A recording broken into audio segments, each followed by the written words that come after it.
बीवी मुझसे रोजाना लड़ती थी, इसलिए आज मैं घर से भाग निकला। सड़क में अकेला घूम रहा था कि एक 30 साल औरत मुझे मिली और मुझसे कहने लगी, मेरा हलाला कर दो। मैं फौरन मान गया और फिर पूरी रात उसके साथ हम बिस्तरी की। फिर सुबह गुस्ल करके जाने लगा तो मेरी नजर उसकी गर्दन पर पड़ी। मुझे फिर से शहवत आने लगी। मैंने सोचा एक बार फिर हम बिस्तरी। मैं अपने साबका शौहर अदील के साथ साहिवाल के हलाला सेंटर पहुंची थी, जहां 30 साल मासी सकीना नामी औरत मुंह में पान रखे बड़ी तेज नजरों से हम दोनों को देख रही थी। अदील ने तलाक की मुख्तसर सी वजह उसके सामने बयान की थी। एक गलती से गुस्से में तलाक दे बैठा हूँ। अब मुझे अपनी गलती का एहसास होने लगा है, इसलिए हलाला करवाना चाहता हूँ। अदील की बात सुनकर औरत ने जमीन पर रखा डब्बा उठाया, पान की पिचकारी उसमें फेंकी और उसे जमीन पर रख दिया। फिर अदील से मुखातिब होकर बोली, देखो भैया, यहाँ तो पैसे डालते हैं और तमाशा देख वाली मिसाल है। देखो, अगर हलाला कवारे और कम उम्र लड़के से करवाना है तो 2 लाख लूंगी, क्योंकि 20 साल बच्चे तलाक भी जल्दी दे देते हैं। और अगर जवान मर्द से करवाना है तो 3 लाख लूंगी, और वो 2 हफ्ते बाद तुम्हारी बीवी को अपनी जोजियत में रखेगा। और ये इन मर्दों की शर्त है। ये सुनकर मैं अंदर से पानी पानी हो गई शर्म से। अदील का चेहरा गुस्से से सुर्ख हुआ था। कहने लगे, ये मुझे मंजूर नहीं। फिर इस मासी सकीना ने गहरी ठंडी सांस भरी और एक एल्बम हमारे सामने रख दी। उसमें 40 से लेकर 60 साल तक के बूढ़ों की तस्वीरें मौजूद थी। 3 लाख लेंगे और 2 दिन बाद तलाक भी दे देंगे। फिर कुछ आगे बढ़कर बोली, मेरे पास नए पठान लड़के भी कश्मीर से आए हैं। इन्हें अभी इतनी कीमतों का अंदाजा नहीं है। अगर कहो तो 30,000 में भी हलाला पर तैयार हो जाएंगे और तलाक भी सुबह होते ही दे देंगे। हलाला सेंटर था ये मर्दों का तवाइफ खाना। मेरा जी चाहा वहां से उठकर भाग जाऊं। अदील से कहा कि मुझे इस अजियत में नहीं गुजरना, बस वो मुझे मेरे बच्चे वापस कर दे। मैं अपनी जिंदगी अपने बच्चों के साथ ही बसर कर लूंगी। अदील ने 30,000 जेब से निकाल कर रख दिए। कहने लगे, पठान से आज ही निकाह करवा दें और कल सुबह होते ही वो मेरी बीवी को तलाक दे दे। 30,000 देकर मासी सकीना की आंखें चमक गई। किसी भूखी शिकारी की तरह वो इन पैसों पर लपकी थी। जल्दी से पैसे उसने पकड़े और गिनने लगी, लेकिन मुझे ये लगा कि जैसे मेरा दिल किसी ने मुट्ठी में लेकर दबोच लिया हो। अदील के अलावा आज तक किसी मर्द ने मेरा हाथ तक नहीं छुआ था और हलाला में कैसे किसी और मर्द की संगत में वक्त गुजार सकती थी। मैंने अदील की तरफ बेबसी से देखा था और नफी में सर हिलाने लगी, लेकिन वो अपनी नजरों से ही मुझसे मिन्नतें कर रहा था कि मेरे घर, बच्चों और मेरी खातिर ये कुर्बानी भी तुम्हें देनी पड़ेगी। मैंने आंखें बंद की तो अपने बच्चों के रोते हुए चेहरे सामने आ गए। आंसू मेरी आंखों से बह रहे थे। कुछ ही देर में अदील की मौजूदगी में ही मेरा निकाह एक पठान से कर दिया गया। मैंने किस दिल से उसे कबूल किया था ये मैं ही जानती थी।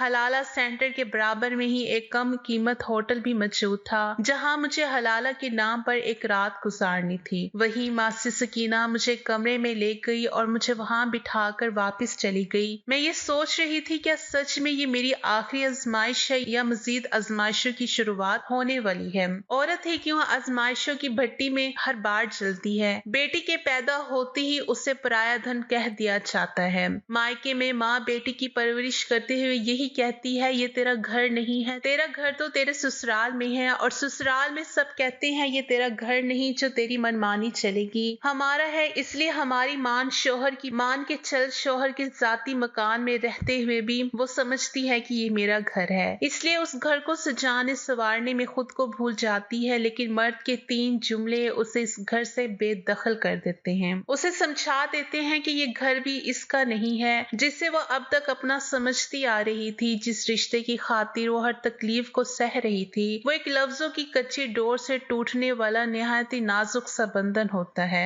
मेरे साथ ऐसा ही तो हुआ था। क्या नहीं सहा था मैंने एक घर बसाने के लिए, लेकिन अदील के 3 जुमलों ने मुझसे तो जैसे मेरे जीने का हक छीन लिया था। मुझे याद आने लगा जब मेरी शादी अदील से हुई थी, वो कितना खुश था। अदील ने मुझे अपने दोस्त की शादी पर देखा था और मुझ पर फिदा हो गए थे। इनकी वालदा अपनी भतीजी लाना चाहती चाहती थी, लेकिन अदील की जिद के सामने मजबूर होकर मुझे बस अदील की पसंद पर ले आई थी। शादी की रात अदील की खुशी काबिले दी थी। मुझे अपने सामने देखकर वो ये समझ नहीं पा रहे थे कि कैसे अपनी खुशी का इजहार करें। एक बेयकीनी सी कैफियत थी अदील की, उसकी तारीफ करने का अंदाज, उसकी मोहब्बत का इजहार। मुझे ये लगा कि मैं कोई अफसरा हूँ, किसी सल्तनत की शहजादी हूँ। एक रात में अदील की मोहब्बत ने मुझे खुद पर इतराने पर मजबूर कर दिया था। वो मुझ पर यूं फिदा था जैसे मेरा आशिक हो, मेरा दीवाना हो। मुझे पाकर उसने पूरी दुनिया को हासिल कर लिया हो। लेकिन मर्द की मोहब्बत बड़ी अजीब होती है। उसे वो लड़की हमेशा पुरकशिश लगती है जो उसकी दस्तरस से बाहिर हो, और बीवी बनते ही महबूबा की मोहब्बत 4 दिन का बुखार बनकर उतर जाता है। अदील के साथ भी कुछ ऐसा ही हुआ था। अदील ने जितने जज्बात मुझे शादी के शुरू दिनों में दिखाए थे, एक माँ बात तो मुझे लगता था कि अदील ये वो है ही नहीं जिसने मुझसे शादी करने के लिए अपनी वालदा तक को मेरे घर रिश्ता लाने के लिए मजबूर कर दिया था।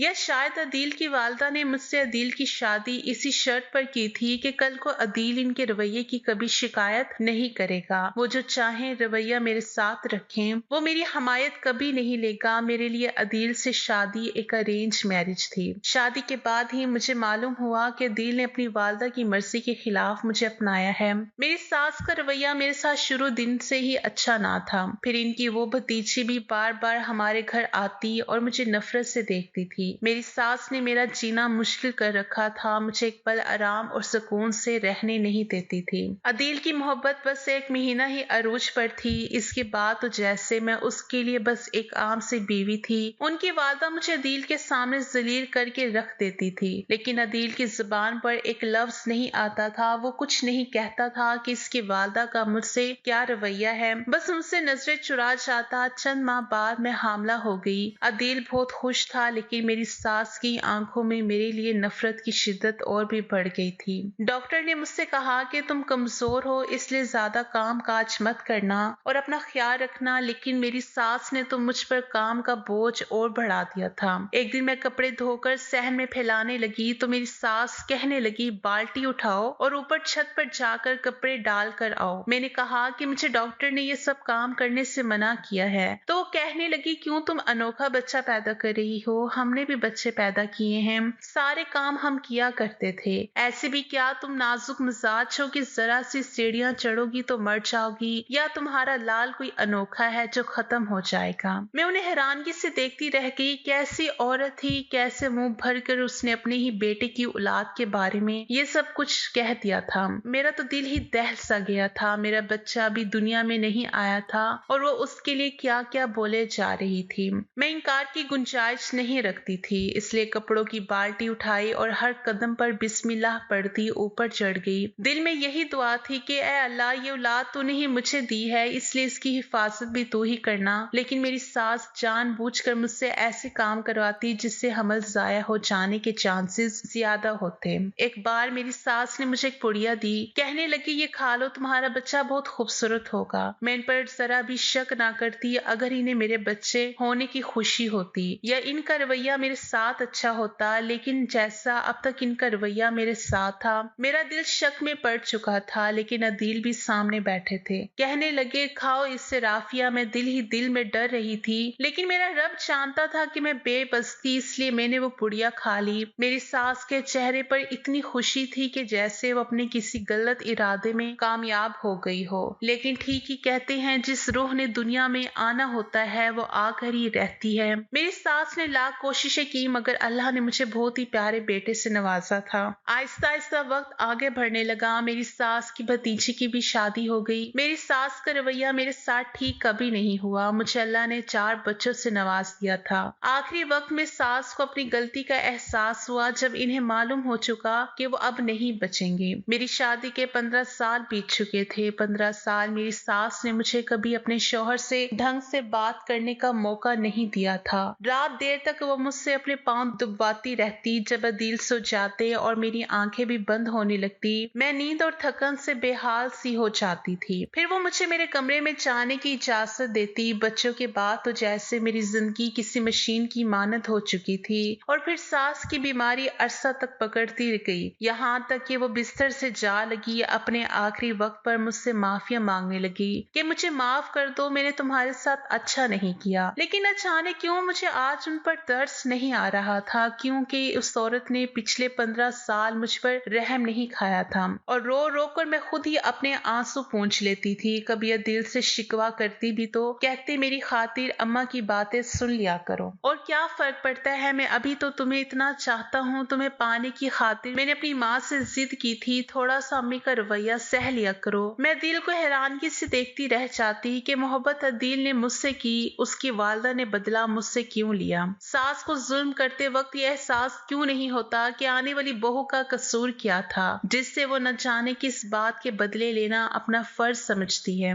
कभी सास बहू से ये समझ कर बदला लेती है अब वो सास के दर्जे पर फाइज है, इसलिए बहू पर मालिक बन चुकी हैं, इसलिए किसी की जवाबदेह नहीं है, जो चाहे करें। और जब आखिरी उम्र में पहुंच जाती हैं तो माफी याद आ जाती है। मैंने अपनी सास की खिदमत जरूर की थी, इन्हें माफ नहीं कर पाई। वो वफात पा चुकी थी, घर की मालिक अब मैं थी। अदील अपनी वादा की वफात के बाद चंद माह बहुत रंजीदा से रहे। एक दिन मुझसे कहने लगी, मेरी माँ ने तुम्हारे साथ कभी भी अच्छा बर्ताव नहीं किया। मैं जानता हूँ ये मुश्किल अमर है, लेकिन ये भी सच है कि मैंने तुम्हें टूट कर चाहा है, इसलिए अगर अपनी मोहब्बत के बदले तुमसे कुछ मांगू तो मुझे इनकार तो नहीं करोगी। अदील मेरा हाथ थामे फिर से एक नई आजमाइश मुझसे ले रहे थे। मर्द के दो मीठे बोल औरत के दिल को कैसे मोम की तरह पिघला कर रख देते हैं कि वो चाह कर भी उसे इनकार नहीं कर सकती। मैंने कहा, मैं आपको इनकार कर ही नहीं सकती। मैंने आपसे मोहब्बत शादी के बाद की है, लेकिन मेरी मोहब्बत भी आपकी मोहब्बत से कम नहीं है। वो मेरा हाथ अपने लबों पर लगाकर बड़ी अपनायत से बोले, मेरी माँ को दिल से माफ कर दो और मैं नहीं चाहता कि इन्हें कब्र में किसी की आहें बेचैन करें। अदील अच्छी तरह मेरी तकलीफ से वाकिफ थे, अपनी माँ के रवैये से भी मुझे एक नए इम्तिहान में बड़े प्यार से डाल रहे थे।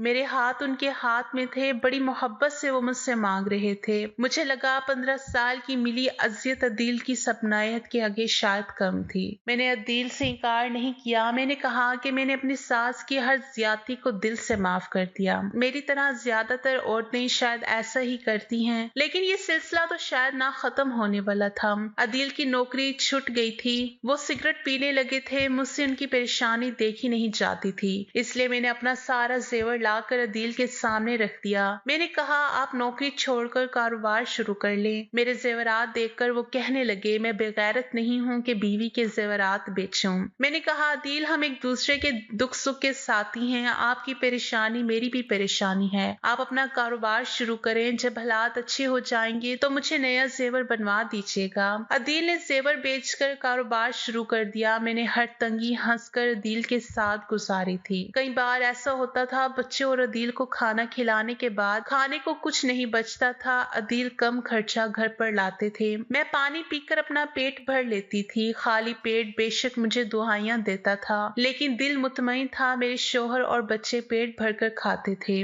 और सो जाते थे। आहिस्ता आहिस्ता अदील का कारोबार तरक्की करने लगा था। 2 साल में वो काफी बैंक बैलेंस बना चुके थे। बच्चे स्कूल जाते थे। एक बार मैं अपनी कजिन के साथ बाजार चली गई। बच्चे घर पर अकेले थे। मुझे यही लगा कि बस 2 घंटे में वापस आ जाऊंगी, लेकिन मुझे क्या खबर थी कि रास्ते में जुलूस निकला हुआ है और आपस में दोनों सियासी मुखालिफ पार्टियां झगड़ा कर रही हैं और बढ़ चढ़ कर पत्थर बरसा रही हैं एक दूसरे पर। और मैं और मेरी कजिन एक दुकान में छुप गए कि ये हंगामा आराई कुछ कम हो तो हम अपने घरों को जाएं। लेकिन शाम से रात हो चुकी थी, मैं फोन भी घर से नहीं लाई थी। मुझे अंदाजा ही ना था इस मुसीबत में फंस जाऊंगी। रात के 10 बज चुके थे। मेरा दिल बच्चों के लिए अलग परेशान था। अदील का सोच कर भी मैं परेशान होने लगी थी, क्योंकि दोपहर को बच्चे सोए हुए थे और मैं बच्चों को छोड़कर बाजार के लिए निकल गई थी कि 2 घंटे तक लौट आऊंगी। बच्चे भी बेखबर थे कि मैं बाजार गई हुई हूँ और अदील मुझे घर पर ना पाकर न जाने कितने परेशान होंगे। मैं 11 बजे रक्शे में अपने घर पहुंची थी। दरवाजा अदील ने ही खोला था। वो गजबनाक से कह भरी नजरों से मुझे देख रहे थे। बच्चे सो चुके थे। मैंने कहा, अदील मैं बाजार गई थी, लेकिन वहाँ अभी मैं अदील को बताने ही लगी थी कि मेरे साथ क्या बीते। उन्होंने मेरे मुंह पर बहुत जोर से थप्पड़ मारा। कहने लगे, मुझे तुम्हारा कोई झूठा बहाना नहीं सुनना। जब से मेरी माँ मरी है तुम तो आवारा ही हो गई हो। तुम्हें ना मेरे घर की फिक्र है, ना ही मेरे बच्चों की परवाह है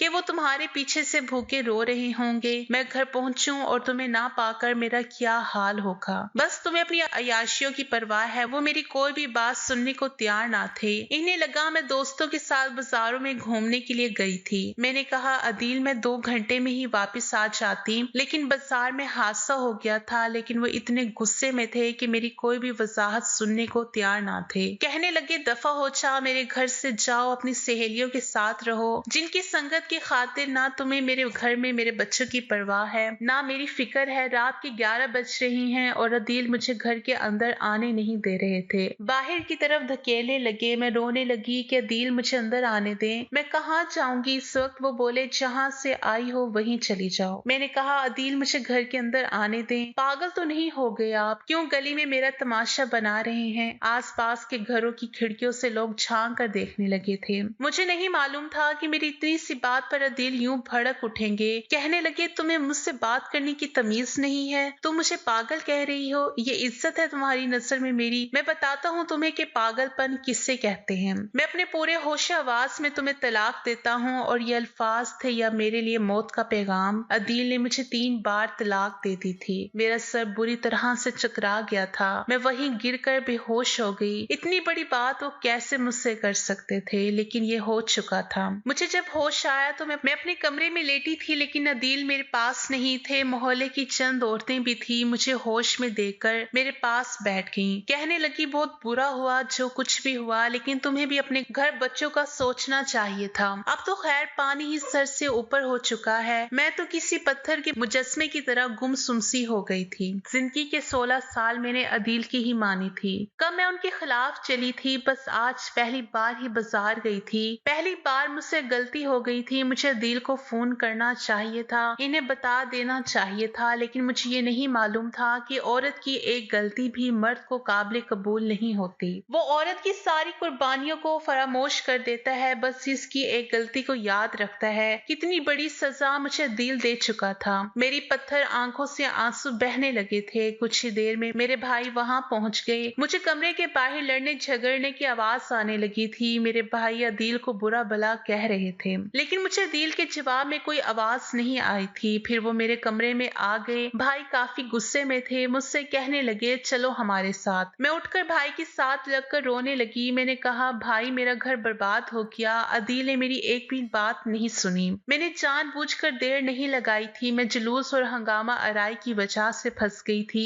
मेरे भाई ने मुझे तसल्ली दी, तुम इस शख्स का अब नाम भी मत लो हमारे सामने। भाई मुझे अपने साथ बाहर ले आए। सहन में ही अदील शर्मिंदा सा खड़ा था। मैंने एक नजर उस पर डालकर हटा ली। एक पल ही तो लगा था अदील को महरम से नामहरम होते हुए। मेरी सिसकियां रुक नहीं रही थी। मेरे भाई जब मुझे मेन दरवाजे तक लेकर जाने लगे तो मैंने कहा, भाई मेरे बच्चे, मैं अकेली कैसे जा सकती हूँ? भाई ने कहा, वो अपनी बाप की औलाद है, वही इन्हें पालेगा। तुम चलो हमारे साथ। ये बात तो मुझ पर क्यामत बनकर टूटी थी। मेरा घर उजड़ गया था और मेरे बच्चे भी मुझसे बिछड़ गए थे। वो कैसे मेरे बिना रह सकते थे? मैं कैसे अपने बच्चों के बिना रह सकती थी? मैंने कहा, भाई मेरे साथ जुल्म मत करें, मैं अपने बच्चों के बगैर नहीं रह सकती। लेकिन भाई मुझे जबरदस्ती अपने साथ ले गए। मैं मायके जाकर भी रोती ही रहती। मेरे वालिदैन हयात ना थे। 3 बड़े भाई और भाभियां ही थी। जब मैं उनके बच्चे देखती तो मेरा दिल अपने बच्चों के लिए बेआब के मारे तड़पने लगता। मैं बिलक बिलक कर रोने लगती। पता नहीं मेरे बच्चों ने कुछ खाया भी था कि नहीं। छोटी बेटी बस 4 बरस की थी। वो तो मेरे बिना एक पल नहीं रहती थी। तीनों बेटे भी मुझसे बहुत मोहब्बत करते थे। एक माँ गुजर गया था, लेकिन मेरे आंसू खुश्क नहीं होते थे। मुझे पल पल अपना घर याद आता था। एक माह बाद मुझे एक अननोन नंबर से कॉल आई। मैंने फोन उठाया तो मेरा बड़ा बेटा रूहान था। कहने लगा, मम्मी रिदा को बहुत तेज बुखार है, आप प्लीज घर आ जाएं। रूहान की बात सुनकर तो मेरा दिल तड़प सा गया था। मेरी बच्ची को बुखार था। मैं अगर ये बात भाई से कहती तो मुझे कभी भी जाने ना देते। मैंने रूहान से पूछा, तुम्हारे बाबा कहाँ हैं? तो कहने लगा, वो घर पर नहीं है। मम्मा आप जल्दी आ जाएं। मैं भी इन दिनों बीमार ही अपने कमरे में पड़ी रहती थी, इसलिए भाभी से ये कहकर घर से निकल गई कि डॉक्टर के पास जा रही हूँ, लेकिन गई अपने घर थी। दरवाजा रूहान ने ही खोला था। मेरे चारों बच्चे अब सहन में थे। मुझे देखकर मेरे साथ लिपट गए, रोने लगे। मैंने रिदा को गोद में भर लिया, अपने सीने से लगा लिया। वो बुखार में तप रही थी। मैंने कहा, रक्षा बाहर खड़ा है, तुम चारों मेरे साथ चलो। मैं तुम चारों के बिना नहीं रह सकती। मैं कोई नौकरी कर लूंगी, कुछ भी कर लूंगी, तुम लोगों का खर्चा खुद उठा लूंगी, लेकिन तुम लोगों के बिना नहीं रह सकती। मैं अभी बच्चों से बात कर ही रही थी जब एक कमरे से अदील बाहर आए। शेव बड़ी हुई थी, आंखें सूजी हुई थी, बिखरी सी हालत में पहले से बहुत कमजोर लग रहे थे। मेरे बच्चे भी मुरझाए हुए थे।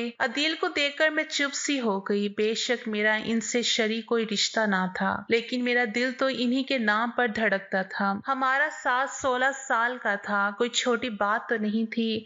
मैंने बिना इनकी तरफ देखे कहा, मैं अपने बच्चे ले जाना चाहती हूँ, मैं इनके बगैर नहीं रह सकती। मैंने आंसू बहाते हुए कहा। वो मेरे पास आ गए, कहने लगे मेरे बगैर तो रह सकती हो। अदील का लहजा भी भीगा हुआ था। मैंने उनकी तरफ देखा तो मेरे आंसू रवा थे, मेरे आंसू बह रहे थे। मेरे सामने हाथ जोड़कर फूट फूट कर वो रोने लगे। राफिया मुझे माफ कर दो। वो रोते हुए मुझसे माफी मांगने लगे, लेकिन मैं उनकी माफी का क्या करती? क्या माफी मांगने से वक्त का पहिया पीछे जा सकता था? क्या तलाक जैसे लफ्जों का अजाला हो सकता था? वो मेरे लिए ना महरम से महरम बन सकते थे। मेरा हंसता मुस्कुराता घर और उसकी खुशियां मुझे वापस मिल सकती थी? नहीं, कुछ भी नहीं हो सकता था। मैंने कहा, आपकी माफी मुझे मेरा घर और घरस्ती नहीं लौटा सकती। आपने मुझे बर्बाद कर दिया। एक बार अगर मेरी बात सुन लेते तो मैं भी आपको गलत ना लगती। मेरी तरफ उन्होंने देखा, कहने लगे मेरी एक बार बात सुन लो, शायद इस मसले का कोई हल निकल आए। मैंने कहा, इसका कोई हल नहीं है अदील, बस मेरे बच्चे मुझे दे दो, मैं इन्हें अपने साथ रखना चाहती हूँ। मैं बच्चों को अपने साथ बाहर लेकर जाने लगी, लेकिन अदील ने मुझे बाजू से पकड़कर रोका। नहीं, मैं तुम्हें यूं जाने नहीं दे सकता जब तक तुम मेरी बात ना सुन लो। वो मुझे जबरदस्ती अपने साथ कमरे में ले गए, दरवाजा भी बंद कर दिया। पहली बार मुझे तन्हाई में अदील से खौफ सा महसूस हुआ था। मैंने कहा, ये आप क्या कर रहे हैं? मैं आपकी कुछ नहीं लगती हूँ। लेकिन वो कुछ भी सुनने को तैयार ना थे। कहने लगे, मैं मर जाऊंगा तुम्हारे बगैर, बहुत मोहब्बत करता हूँ तुमसे। पता नहीं मुझे उस वक्त क्या हो गया था, मुझे माफ कर दो। देखो मेरी बात सुनो, हमारे पास एक रास्ता है जिससे हम फिर से खो सकते हैं। मैंने कहा, ऐसा कोई रास्ता नहीं है। तो वो कहने लगे, अगर तुम हलाला के लिए मान जाओ। ये सुनकर तो मैं अदील की शक्ल ही देखती रह गई थी। कुर्बानी के लिए इन्हें मैं ही मिली थी। मैंने इन्हें गुस्से से देखकर कहा, अदील, बेशक मेरा आपसे कोई रिश्ता नहीं रहा, लेकिन मैं किसी दूसरे मर्द का तस्वुर भी नहीं कर सकती। इसलिए बेहतर यही है कि आप मेरे बच्चे मुझे दे दें। मैं अपनी जिंदगी बच्चों की खातिर तनहा गुजार लूंगी। वो कहने लगे, तुम्हें क्या लगता है तुम्हारे भाई मेरे बच्चे पाल लेंगे? नहीं, वो तुम्हारी शादी किसी और से करवा देंगे। तुम्हें यकीन नहीं आता तो बेशक पूछ लो इनसे। ये कहकर उन्होंने मेरे दोनों हाथ पकड़ लिए। मुझे एक झटका सा लगा था। मैं अपने हाथ उनके हाथों से खींचने लगी। वो कहने लगे, बहुत मोहब्बत करता हूँ तुमसे। तुम क्या समझती हो कि मेरे लिए आसान है कि तुम्हें किसी और के साथ देख सकूं? मैं तो मर जाऊंगा, मेरे बच्चे यतीम हो जाएंगे, मेरा घर टूट जाएगा, सब कुछ ठीक हो सकता है अगर तुम बस ये आखिरी कुर्बानी दे दो तो हमारा घर बच सकता है। फिर कहने लगे, साहिवाल में एक हलाला सेंटर है, वहाँ की मासी सकीना नामी खातून हलाला करवाती हैं। मेरा दिल नहीं मान रहा था। मेरे बच्चों के रोते चेहरे मेरे सामने थे। एक माँ में कमजोर होकर रह गए थे। मेरी बच्ची बीमार थी। भाभी को भी ये कहते सुना था, अपनी बहन का दूसरा बंदोबस्त करो। मेरे पास अपना घर बचाने का दूसरा कोई रास्ता ना था। इसलिए मैंने अदील की बात मान ली और उसके साथ साहिवाल के हलाला सेंटर पहुंच गई। औरत के लिए शायद इससे बड़ी आजमाइश और कोई हो ही नहीं सकती कि वो दूसरे मर्द के साथ एक पल भी गुजारे। मेरे लिए एक एक लम्हा अज़ियतनाक था। मुझे उस शख्स की संगत का सोचकर दिल दहल रहा था जिसके साथ आज की रात गुजारनी थी। वो शख्स कब कमरे में दाखिल हुआ पता ही ना चला। वो शख्स तो पश्तो में कुछ बोल रहा था। मैंने एक नजर भी उठाकर उससे नहीं देखा था कि वो कौन है। मेरी आंखों से तो बस आंसू बह रहे थे। वो मेरे पास आकर बैठा तो मैं सिमट कर पीछे हट गई। मेरा दिल ऐसा था जैसे किसी ने मुट्ठी में लेकर मसला हो। मैं उस वक्त सिर्फ खौफज़दा थी। मेरी बदहवासी देखकर वो जो कोई भी था मुझसे पीछे हट गया। कहने लगा, तुम खूबसूरत हो। मैं समझा था कि 4 बच्चों की माँ है तो ना जाने कैसी होगी, लेकिन तुम तो हसीन हो। वो एक 25 साला नौजवान था,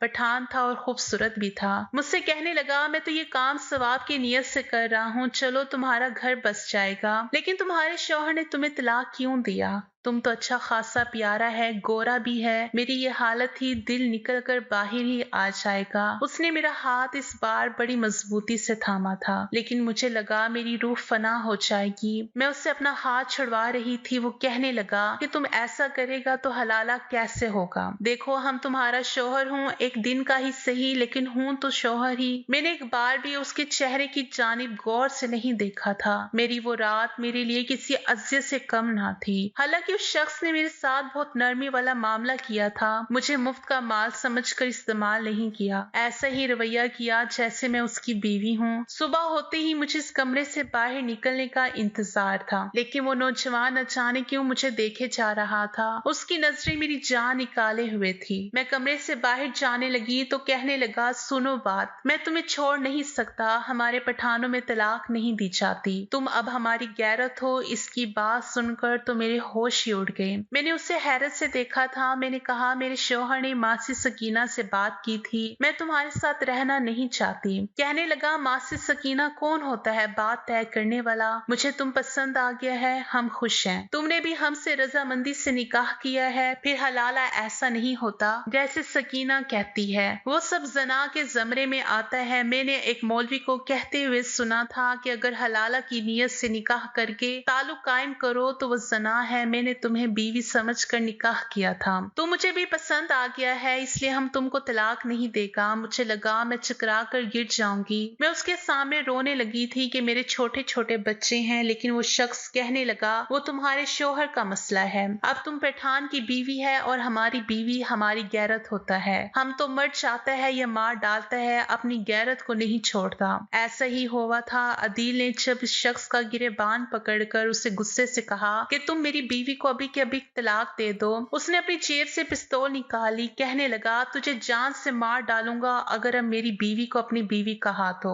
इस हलाला सेंटर में एक तमाशा सा लग गया था। पिस्तौल देकर हम सबको ही सांप सूंघ गया था। ये पता था कि वो पठान एक मिनट में गोली चलाने से पहले सोचेगा भी नहीं। वो मुझे अपने साथ कश्मीर ले गया था, मेरा ख्याल भी रखता, मेरे साथ रवैया भी अच्छा रखता था, अपने घर वालों को मेरे खिलाफ बोलने भी नहीं देता था। लेकिन मैं अपने दिल का क्या करती जो हर वक्त अपने बच्चों पे अटका रहता था। मेरी दूसरी शादी को 7 साल गुजर गई हैं। गुल खान एक अच्छा इंसान है, मेरे 3 बच्चे भी हैं, वो मेरा बहुत ख्याल भी रखता है। हलाला वाकई कोई मजाक नहीं है, ना ही तलाक कोई छोटी सी गलती जिसे हम मामूली समझकर नजरअंदाज कर दें और औरत को हलाला के नाम पर किसी और की एक रात की बीवी बना दें। ये बात शायद अदील को अच्छी तरह से समझ आ गई होगी। मुझे अभी अपने बच्चे याद आते हैं। हाँ, ये जरूर हुआ है कि मुझे अब अदील का ख्याल नहीं आता, क्योंकि इसकी मोहब्बत अगर सच्ची होती तो मुझे हर बात अख्ताए मश्क ना बनाता। गुल खान बहुत अच्छा शौहर साबित हुआ। वो 2 बार मुझे मेरे बच्चों से मिलवाने भी ले गया था।